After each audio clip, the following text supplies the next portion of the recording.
So, you just suffered a crushing defeat, but here's the real question. How did your takedown defense actually hold up? Honestly, it looked incredible. Kamaru Usman failed to land a single meaningful takedown, with nearly every attempt ending in complete.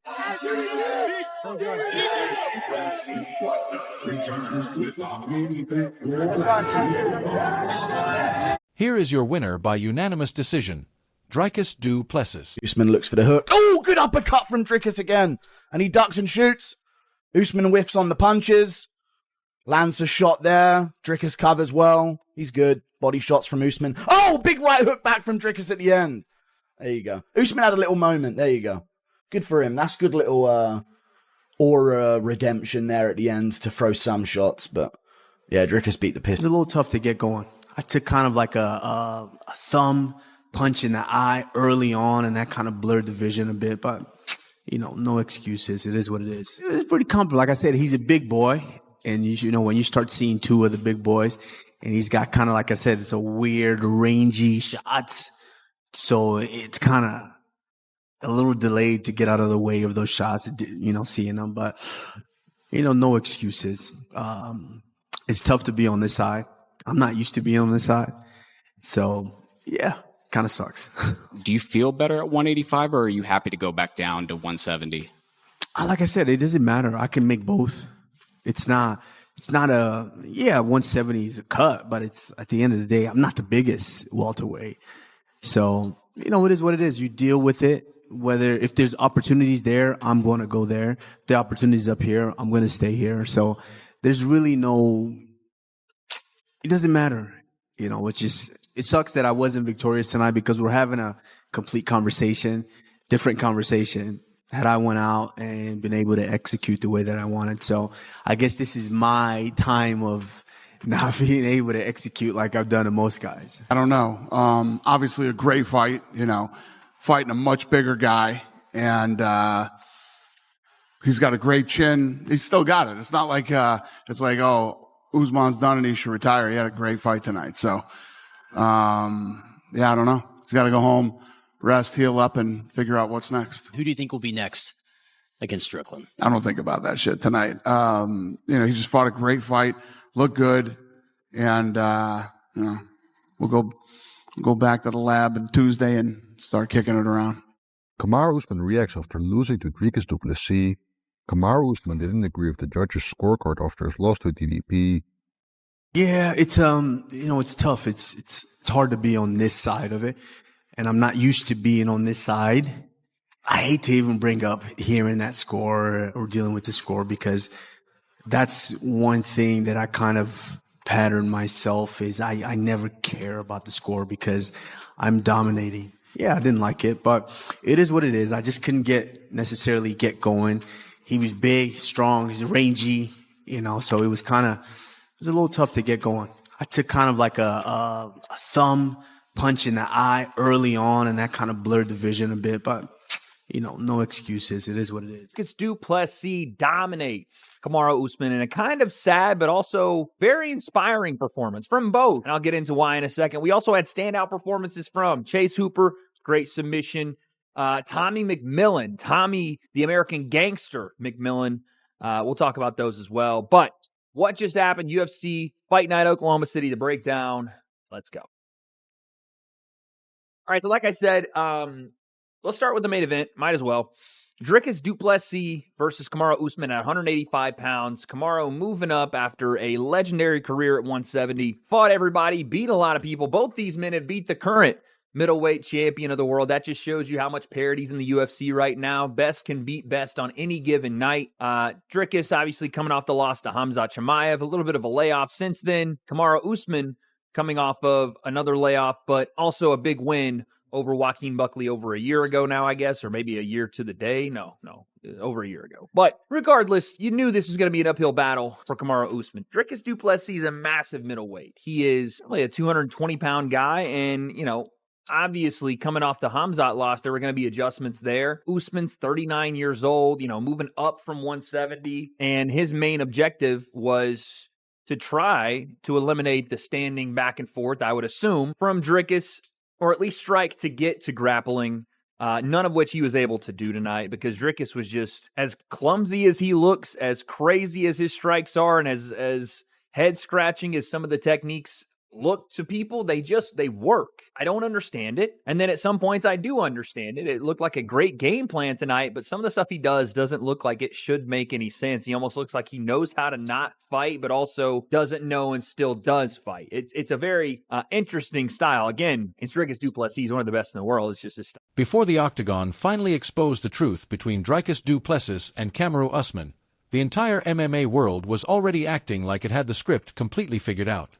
Former champions, elite fighters, respected coaches, and confident analysts all insisted they knew exactly how this showdown would unfold. But now that the official result is finally locked in, it's time to revisit every bold prediction and separate the experts who nailed it from those who got everything spectacularly wrong. So, did the so-called experts really call this fight correctly or not? Islam Makhachev believed Dricus Du Plessis held a clear advantage over Kamaru Usman heading into the matchup.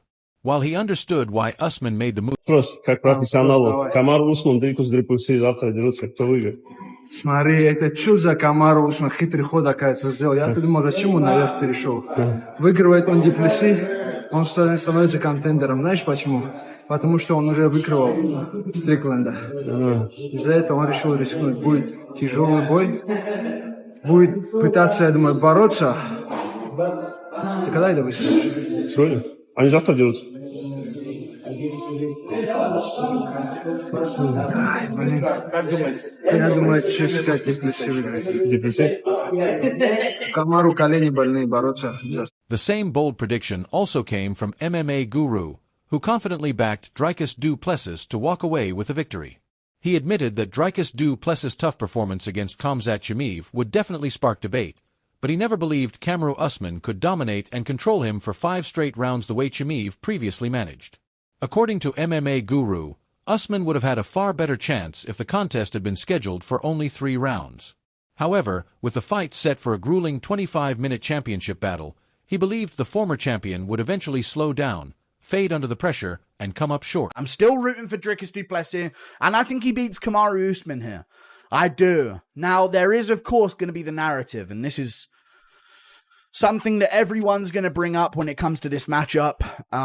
Dricus Du Plessis got out-grappled by Khamzat Chimaev for 5 straight rounds. And he got held down by Khamzat Chimaev, and that's a big weakness in his game, and he can be out-grappled. Is Usman going to be able to out-grapple Dricus Du Plessis for 5 straight rounds? I would worry more for Dricus if this was a 3-round fight. Because I could see Usman securing 2. And then maybe the third Dricus does well, but it's not enough type of thing, you know? But the fact that this is a 5-rounder, I don't think Usman's going to be able to survive 25 minutes in a cage fight with Dricus Du Plessis. That's what it comes down to. And I don't think he's going to submit Dricus. And I don't think he's going to KO Dricus Du Plessis. MMA guru doubled down on his breakdown, laying out several reasons why Dricus Du Plessis had far more paths to victory.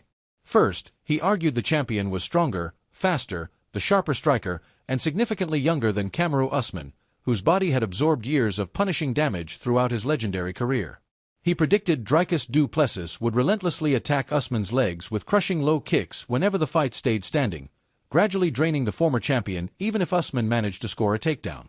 Most importantly, MMA guru never believed Kamaru Usman less likely than Dricus Du Plessis finishing Usman. Far less likely, in fact. I think Dricus has got more power, better striking, he's got more youth, less wear and tear on the body. I think Dricus is going to target the legs, even though he could be taken down in this fight. I think he's going to work to land those low kicks as long as he is on the feet. And I don't think Usman's going to be able to pin Dricus down like Khamzat Chimaev did, because Chimaev did very control-orientated grappling, where he was around the waist up against the cage or in the crucifix position. And these are like positions you can't really escape. Whereas I think Usman is going to maybe try and have Dricus in full guard on bottom. And, you know, more jiu-jitsu friendly positions, I would say. And Dricus does have good jiu-jitsu. And he has good sweeps and rolls if you're there for that to work. I don't think Usman's going to be able to keep Dricus in half guard on bottom. I don't think he's going to be able to keep him on full guard on bottom or get the back of Dricus. Dominic Cruz also shared his thoughts on the wrestling battle, but his perspective was completely different from everyone else's. He believed Kamaru Usman's biggest path to victory depended on repeatedly dragging Dricus Du Plessis to the canvas, arguing that even one successful takedown in each round might be enough to sway the judges in his favor. However, Cruz also questioned whether Usman truly possessed the same level of top control displayed by elite grapplers like Islam Makhachev and Khamzat Chimaev. In a real clash of styles with Kamaru, if he can't take down the larger DDP because of the weight class thing that we've talked about now for the last couple fights, then he's in a hard fight with DDP on the feet. I think one takedown per round wins him this fight. Yes. Because the lack of get up. Yeah. He's very strong. It got exposed. DDP's very strong. It got exposed, huh? But what? Yeah, he got blanketed, right? Yeah. And it's like, what? You don't know any triangle armbar? Well, this is where I see the difference, where we're going to find out. Khamzat has that same thing as Makhachev, where he's not just a wrestler with the folk style or freestyle wrestling or the Greco. He's the wrestler with the Sambo style. So after you get the takedown, you use your jiu-jitsu to look for submissions, back takes, arm bars, rear naked choke. Wait a second. I'm just saying, this is why I think that I want to see if Kamaru can hold down DDP, because he doesn't have the same top game as a Makhachev or somebody with that nasty jiu-jitsu, and we're going to find out. I think he has a folks. John McCarthy echoed those same concerns about Kamaru Usman's ability to wrestle effectively for all 5 rounds. He explained that Dricus Du Plessis has a unique fighting style that often makes him appear exhausted, yet he somehow keeps pushing an incredibly relentless wrestling pace. McCarthy believed that constant pressure could become a massive problem for the veteran Usman, especially if he was forced to rely heavily on his wrestling throughout the fight. Although he praised Usman's elite grappling skills, he felt Usman. I hear a butt coming. I hear a butt. There is a butt coming. In a 5-round fight, one of the things with DDP is he's awkward in the way that he approaches fights and the way he delivers things. But it looks like he gets tired, but he just keeps coming. Yeah, which is a real problem when you are going up in age like Kamaru Usman is. And he's going to end up having to wrestle. And the wrestling side, he's always been a good wrestler, but at this point in his career, that's what's going to get him tired. And I think going into the 3rd, 4th round, and I think the fight will go there, he's going to be tired at that point. And that's a bad place to be when you're fighting DDP. Boxing, DDP's punches come from really weird angles. It's going to give Kamaru some problems. He's got some power. What he's got is really heavy kicks.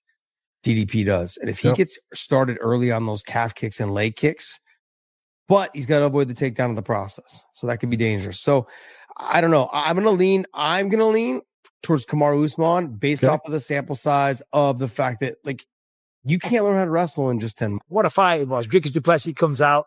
He said he wanted to do something that no one's ever done, is that was obliterate Kamaru Usman.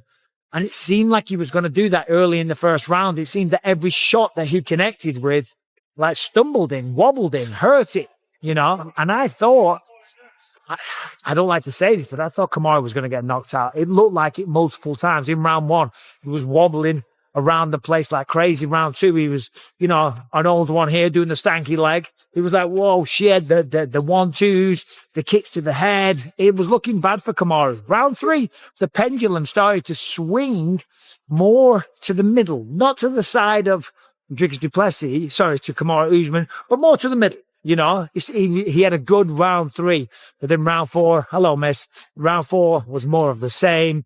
Dricus was just on point, whether he was in southpaw or orthodox. He was landing good shots. He'd done his homework. He defended all of the takedowns.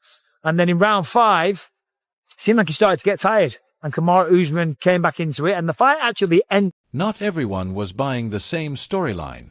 Josh Thompson, for example, confidently backed Kamaru Usman, convinced that his elite wrestling would ultimately decide the fight.